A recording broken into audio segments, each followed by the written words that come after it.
بسم الله الرحمن الرحيم والعاديات ضبحا فالموريات قدحا فالمغيرات صبحا فأثرن به نقعا فوسطن به جمعا إن الإنسان لربه لكنود وإنه على ذلك لشهيد وإنه لحب الخير لشديد أفلا يعلم إذا بعثر ما في القبور وحصل ما في الصدور إن ربهم بهم يومئذ لخبير صدق اللہ العظیم۔ پہلی آیت کے پہلے لفظ العادیات اسی سے سورت کا نام ہے، یعنی جن میں عادیات کا تذکرہ ہے۔ سورت یہاں مکی لکھی ہوئی ہے۔ اس میں بھی صحابہ میں دو رائے ہیں۔ حضرت عبداللہ ابن مسعود رضی اللہ عنہ اس کو مکی کہہ رہے ہیں اور انس رضی اللہ عنہ اس کو مدنی کہہ رہے ہیں، لیکن اس کا بھی مضمون مکی ہونے کو بتلا رہا ہے۔ جو انداز سورہ زلزال کا ہے وہی انداز یہاں بھی اور وہی مضمون بھی ہے۔ اس صورت میں کچھ چیزوں کو بطور حوالہ پیش کر کے قسم کی شکل میں اللہ تعالیٰ نے انسان کو متوجہ کیا کہ اے انسان، تجھ کو اللہ نے ایک ایسی مخلوق بنایا تھا کہ جو ساری مخلوقات میں سب سے اعلیٰ اور افضل، تجھے دماغ دیا تھا، سوچنے کی طاقت دی تھی، فیصلے کی قوت دی تھی، لیکن تو نے اس سے صحیح کام نہ لیا تو جانور تیرے سے اچھے ہو گئے۔ کیوں؟ اس لیے کہ آقا اور مالک کی اطاعت کرنا یہی کمال ہے، اور مالک کے مقابلے میں بغاوت کرنا یہ کسی طرح کمال نہیں ہو سکتا۔ جانور اگر اپنے آقا اور مالک کے اشاروں تک پہ چلے اور اپنی جان کھپا دے، اور انسان جب اپنے آقا اور مالک کے خلاف کھڑا ہو جائے اور سرکشی کرے، کون اچھا ہے؟ یہ ہے وہ مضمون اس سورت کا، ایک مثال دے کر کے بتایا گیا۔ فرمایا قسم ہے ان گھوڑوں کی جو ہانپتے ہوئے چلیں۔ کب ہانپتا ہے گھوڑا؟ جب تیز جا رہا ہو، ہوا سے باتیں کر رہا ہے، تو یہ ہے ضبحن۔ اسی لیے بعض لوگوں نے، چونکہ قرآن یہاں لفظ العادیات ہے، عادیات کا معنی ہے دوڑنے والا۔ اب کون ہے دوڑنے والا؟ تو انسان کا تو سوال ہی پیدا نہیں ہوتا، عادیات جس انداز میں کہا گیا۔ تو بعض مفسرین نے کہا کہ اونٹ، بعض نے کہا گھوڑا، لیکن ضبحن نے بات کھول دی ہے کہ یہ گھوڑا ہی ہے۔ کیوں؟ اس لیے کہ اونٹ جو ہے وہ اتنا تیز نہیں بھاگتا جس سے وہ ہانپے، گھوڑا بھاگتا ہے اتنی تیز کہ وہ اس کو ضبح اس کے اندر ہو جاتا ہے، یعنی اس میں سانس اس کا پھولتا ہے اور دھونکنے کی طرح وہ سانس لیتا ہے۔ فرمایا قسم ہے ان گھوڑوں، دوڑنے والے گھوڑوں کی جو ہانپتے ہوئے دوڑتے ہیں۔ فالموریات قدحا، یہ بھی دوسری دلیل ہے کہ گھوڑے مراد ہیں۔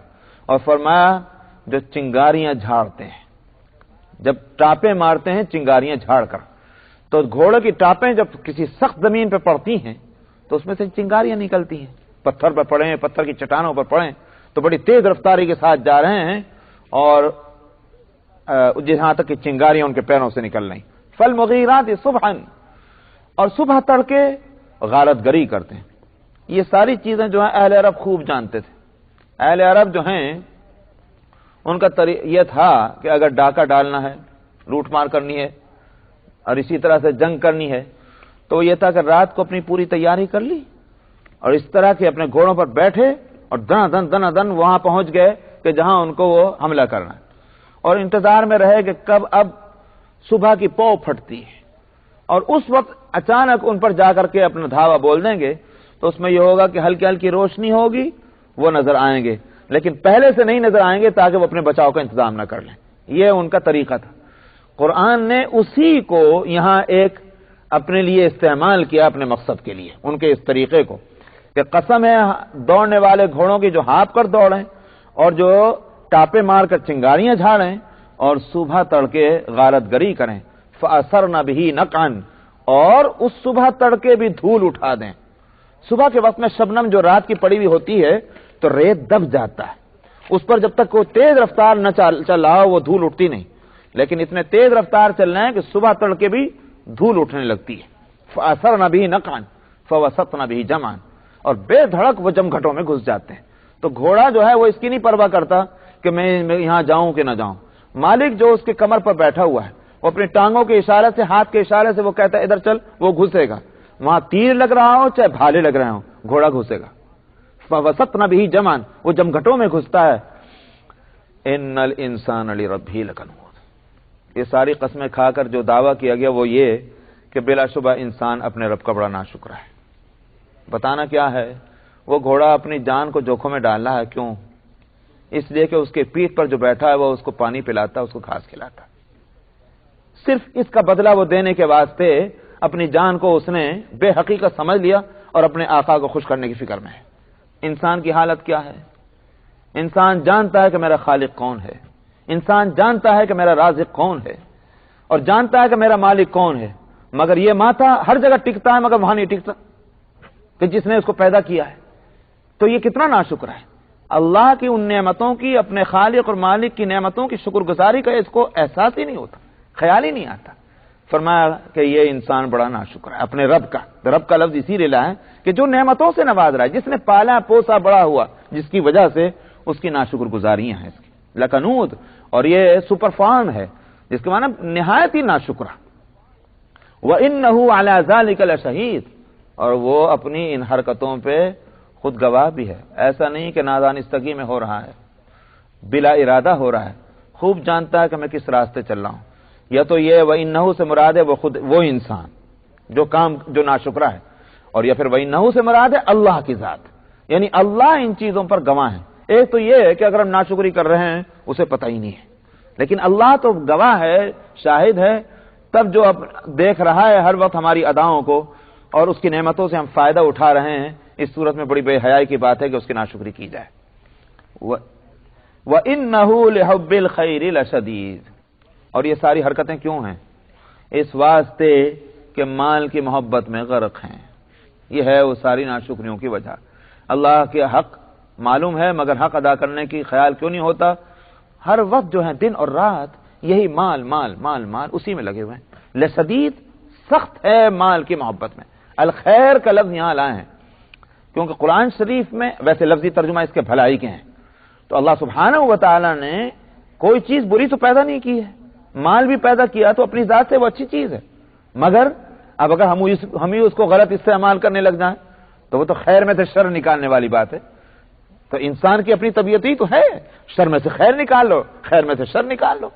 تو یہ اللہ نے مال کو جو پیدا کیا اپنی ذات سے وہ خیر ہے، مگر انسان غلط طریقے پر اس کو کماتا ہے اور غلط طریقے پر اس کو خرچ کرتا ہے۔ اس لیے فرمایا لِحُبِّ الْخَيْرِ لَشَدِيدٌ، مال کی محبت میں بہت سخت ہے۔ افلا يعلم اذا بعثر ما في القبور، فرمایا کہ آپ پھر نہیں جانتا جب نکال دیا جائے گا جو کچھ قبروں میں ہوگا، انسان بھی نکل آئیں گے، اس کے اعمال بھی نکل آئیں گے، ساری چیزیں قبروں سے باہر آ جائیں گی۔ وَحُصِّلَ مَا فِي الصُّدُورِ، اور اعمال اور اقوال ہی نہیں بلکہ جو کچھ خیالات، پلان، فکر، یہ جو کچھ دل اور دماغ میں تھا وہ بھی باہر آ جائے گا نکل کر کے، تو کوئی چیز چھپنے والی نہ رہے گی۔ وَحُصِّلَ مَا فِي الصُّدُورِ، اور حصلہ کا لفظ جو ہے تحصیل کے اندر دو معنی آتے ہیں، ایک ہے کسی چیز کو کسی کے اندر سے نکال لینا، اور ایک اور چیز ہے اس کو چھانٹ لینا، یہ بھی ہے تحصیل کے اندر۔ اس لیے دونوں معنی ہوں گے۔ سینوں کے اندر جو کچھ چھپا ہوا ہے انسان کا، اللہ تعالیٰ اس کو نکال ہی نہ لیں گے بلکہ الگ الگ کر دیں گے، یہ اچھا خیال ہے اور یہ برا خیال تھا، یہ ہے مطلب حصلہ کا۔ ان ربهم بهم یومئذ لخبیر، بلا شبہ ان کا رب ان سے اس دن خوب باخبر رہے گا، یعنی مطلب ساری چیزیں نکال کر باہر جب آ جائیں گی تو اب اللہ تو پہلے سے باخبر ہیں، لیکن وہ ساری چیزیں سامنے ہوگی تو انسان کو سمجھنے میں آسانی ہوگی کہ اب میرے ساتھ کیا معاملہ ہونے جا رہا ہے۔